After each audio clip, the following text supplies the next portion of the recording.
Fala, gente linda! Continuando a citologia, agora a gente vai falar da membrana plasmática, as principais funções e especializações, ok? Primeira coisa que a gente tem que falar, o que é a membrana plasmática? A membrana plasmática é o envoltório da célula, é ela quem separa a célula do meio externo, ok? Então, uma das principais funções que ela exerce é o revestimento celular, ok? Graças à composição da membrana, que a gente vai falar um pouco mais, as células têm a capacidade de interação entre elas. Elas têm a capacidade de reconhecimento, de interação, de troca, por conta da composição da membrana plasmática. Então, a interação celular também é uma função da membrana plasmática. E a principal função, que a gente não pode esquecer nunca, jamais, never, é a permeabilidade seletiva. É a membrana plasmática que seleciona o que entra e o que sai, entendeu? Ela tem a capacidade de selecionar os substratos que vão entrar e as substâncias que vão sair, ok? É a principal característica que a gente tem que lembrar da membrana plasmática. Mais características, né? Primeira coisa, lembra que a gente falou lá nos fosfolipídios, que o fosfolipídio era um lipídio especial, que sempre vai estar relacionado à formação da membrana plasmática? Então tá aí, ela é formada por uma bicamada de fosfolipídios. O que é uma bicamada? Eu tenho uma camada de fosfolipídios aqui, ó, que tá de cabeça para baixo, e eu tenho uma camada de fosfolipídios aqui que tá de cabeça para cima. E elas sempre vão estar nessa posição, com as partes apolares ligadas.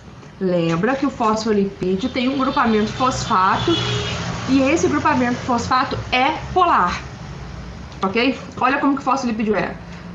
Eu tenho o que a gente chama de cabeça polarizada e as caudas apolares. As caudas vão sempre estar em contato, ok? E a parte polar dos fosfolipídios sempre em contato com o meio externo ou com o meio interno. O que isso fala? O que isso mostra pra gente? Graças a essa conformação da membrana é que existe a possibilidade desse revestimento. Por quê?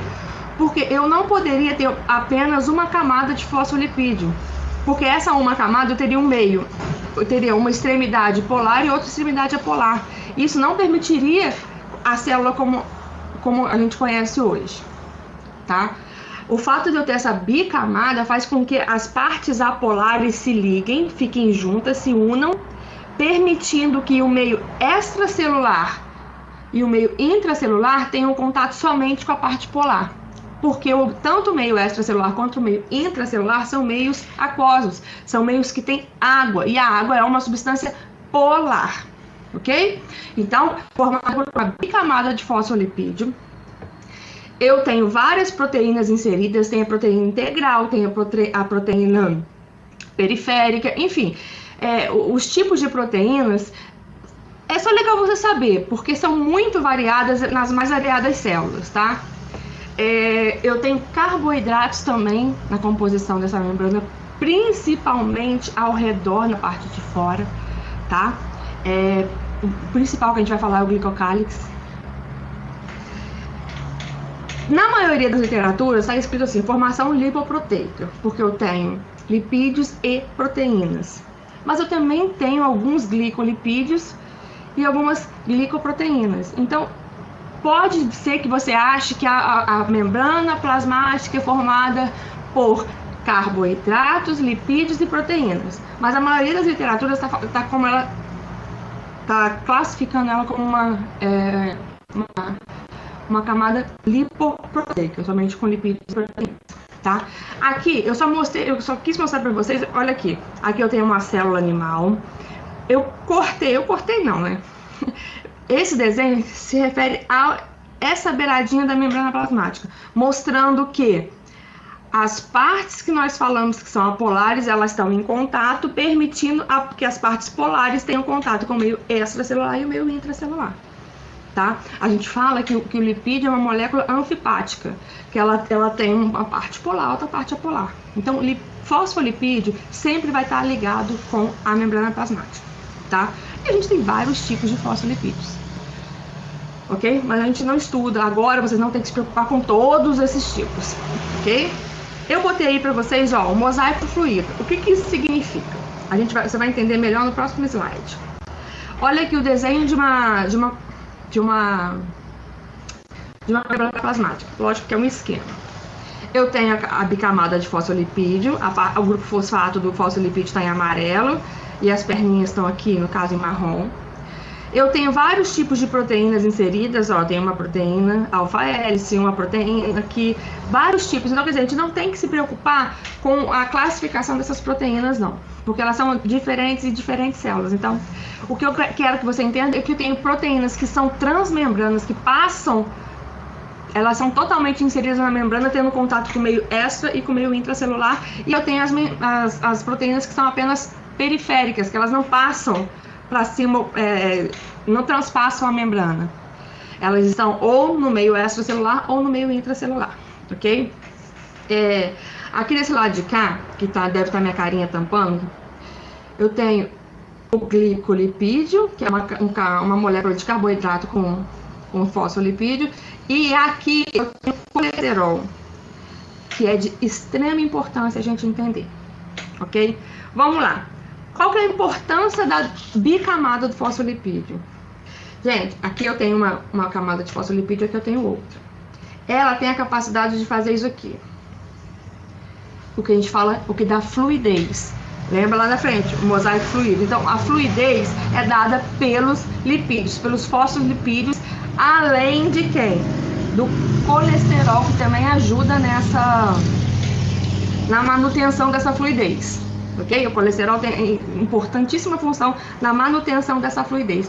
Eu sempre falo na hora de explicar que quando a gente faz uma bolha de sabão, vocês brincaram já de bolha de sabão. Se você ficar olhando a bolha, faz uma bolha maior, se você ficar olhando, parece que a gordura fica andando assim, eu não sei te explicar o que é, mas fica andando assim, e a membrana plasmática funciona mais ou menos dessa maneira, porque tudo que está inserido nessa membrana tem a capacidade de modificar de lugar.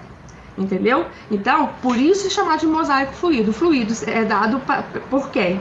Pelos lipídios, e o mosaico é como se fosse um desenho que as proteínas inseridas nessa membrana fazem. E é fluido por quê? Porque ela está em constante alteração. Então, a membrana plasmática ela é extremamente dinâmica, ela não é parada. Ela não tem um formato fixo. Ela é extremamente dinâmica. E isso que o termo mosaico fluido quer falar. Eu quero falar da proteína que tem a capacidade de andar livremente pela superfície da membrana plasmática, ok?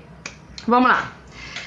Todas essas proteínas também têm as suas funções, tá? Elas podem atuar como enzimas, elas vão transportar substâncias, elas podem ter função de comunicação celular, tá? Elas têm vários tipos de funções, as proteínas inseridas. Eu falei já do colesterol, que o colesterol é importantíssimo para a manutenção da fluidez. E agora vamos falar dos carboidratos, tá? O carboidrato, ele costuma, a gente vai fazer uma análise agora, ele costuma fazer uma rede em volta das células. No caso da célula animal, a gente tem o glicocálix, que é como se fosse uma rede de carboidrato envolvendo aquela célula como se fosse uma impressão digital. Ele é responsável pelo reconhecimento celular. Nas células animais, a função do glicocálix, que é uma rede em volta dessa membrana, é um reconhecimento celular. Ele está muito relacionado principalmente com o estudo de transplante de órgãos. A necessidade que a pessoa tem de tomar aquele remédio anti-rejeição, para quê? Porque o nosso corpo tem sempre a função não, ele sempre vai combater um corpo que ele considera estranho. E um órgão transplantado não deixa de ser um corpo estranho. O nosso corpo naturalmente vai reagir. Então, o remédio anti-rejeição é para ajudar a atuar nesse glicocálix. Lógico que tem vários outros fatores, mas o glicocálix é um deles. Vai atuar nesse glicocálix, vai impedir que aquilo seja o quê? Que seja visto como um corpo estranho. Entendeu? Então, o reconhecimento celular é por conta principalmente dos carboidratos que a gente chama, no caso das células animais, glicocálix. Mas se a gente parar para pensar, O que envolve a célula vegetal? É uma parede celulósica. Celulose é o quê? É um tipo de carboidrato. E eu tenho a parede celulosa de alguns fungos que é de quitina, que também é um carboidrato. É uma analogia, nossa, não é uma descoberta, mas é uma analogia para a gente pensar. O carboidrato também serve para, de alguma forma, estar auxiliando essa membrana plasmática, ok? No caso da parede celular dos vegetais, ela é uma estrutura além da membrana, que dá principalmente forma a essa membrana, tá? A essa célula, no caso, dá forma e proteção a essa célula, ok? Então, em relação à composição da membrana plasmática, é isso aqui. Eu tenho a dupla camada de fosfolipídio, aonde eu tenho as partes polares dos fosfolipídios em contato com o meio extra e com o intracelular, que são meios aquosos. Eu tenho a presença de proteínas inseridas nessa membrana, que elas são das mais variadas formas. Eu tenho aqui tá, nesse desenho, eu tenho uma proteína que está na sua conformação secundária, que é uma alfa-hélice, e ela é transmembrana, tá vendo? Ela vai do lado extracelular para o intracelular, tá? Eu tenho essa aqui, que é um canalzinho que forma um canal. Enfim, eu tenho as mais variados tipos de membranas com as mais variadas funções. Tipo de membrana não, tipo de proteínas com as mais variadas funções, ok? E além disso, eu tenho carboidrato que pode participar da formação da membrana também, ok? Agora a gente vai falar das especializações da membrana. Eu vou primeiro no desenho, que é mais fácil vocês entenderem. Vamos lá. A primeira especialização que a gente sempre vai falar é a microvilosidade. A microvilosidade, esse desenho aí, ele tá perfeitinho, tá com tudo. Isso aqui é como se fosse uma célula epitelial do nosso intestino, tá? É uma camada só de célula, é um epitélio simples. Aqui embaixo tem a lâmina basal, enfim. Não se preocupa com isso ainda não. Mas olha que diferença que é essa parte da célula que tem contato com o interior do intestino. Ela é toda cheia de vilosidades. E para que serve essa microvilosidade? Pensa comigo, eu tô assim. Se eu tenho um alimento nutriente passando, se eu passar dessa maneira aqui, eu não tenho a maior capacidade de absorção? A função da microvilosidade é isso, é aumentar a superfície de contato para aumentar a possibilidade de absorção. Porque se a célula não tivesse a microvilosidade, o alimento ia passar o quê? Por aqui. Eu ia ter menos tempo de contato, menos tempo de possibilidade, né, de absorção de determinado nutriente. Então, a microvilosidade tem a função de aumentar a superfície de contato. E o principal lugar que você vai achar é nas células do epitélio do intestino delgado, ok? Junção aderente faz com que a célula se una uma à outra. Vamos lá. Olha isso aqui. É a junção de oclusão mesmo, tá?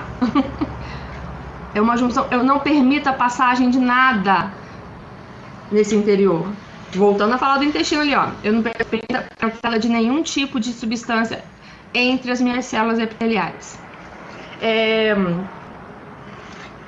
Desmossomo tem a possibilidade de aparecer, tá bom? Aparece até bastante, vamos lá. O desmossomo é como se fosse um rebitezinho que você bota e ele tem como se fosse enraizado, um de cada lado. Olha só, o rebitezinho tá aqui em vermelhinho e os rabichinhos aqui seria como se fosse uma raiz de fixação. Não é uma raiz, gente, eu tô falando que é um exemplo, tá? Para quê? Para aumentar a adesão dessas células. Eu preciso que essas células sejam extremamente unidas. O tecido epitelial é o principal. Ó, por que minhas células não saem por aí, não soltam? Porque eles são cheios de desmossomos, principalmente no tecido epitelial, porque não permite essa separação, tá? Eu tenho a junção comunicante ou junções gap, que nada mais são do que, como eu posso dizer, tubos comunicantes, tubos mesmo, como se fossem canudinhos que comunicam uma célula com a outra. Auxiliam principalmente no transporte de substâncias, ok? Desmossomo, junção aderente, falamos, que é a mesma coisa que junção oclusiva. As junções gap e as interdigitações. Aqui não tem a interdigitação. A interdigitação é quando uma célula projeta na membrana plasmática alguns prolongamentos fazendo isso aqui, ó. Eu tenho uma comunicação entre as duas células, eu tenho uma adesão muito maior quando as duas células projetam filamentos de membrana plasmática, justamente para acontecer isso aqui. Então eu tenho uma adesão muito maior, tá? Importante a gente falar o seguinte, que a junção comunicante, a junção gap, ela é presente em células animais. As células vegetais possuem também uma união muito parecida, uma junção muito parecida, que é chamada de plasmodesmos, tá? Então, os plasmodesmos são as junções gap das células animais, nas células vegetais, que fazem pequenos canudinhos entre uma célula e outra. Lembrando que as células vegetais têm o quê? A parede celular presente ali, ok? A gente falou então das principais funções da membrana, a gente falou das principais características e das especializações. No próximo vídeo a gente vai falar sobre transporte através da membrana, ok? Um beijo, qualquer dúvida é só entrar em contato. Beijo!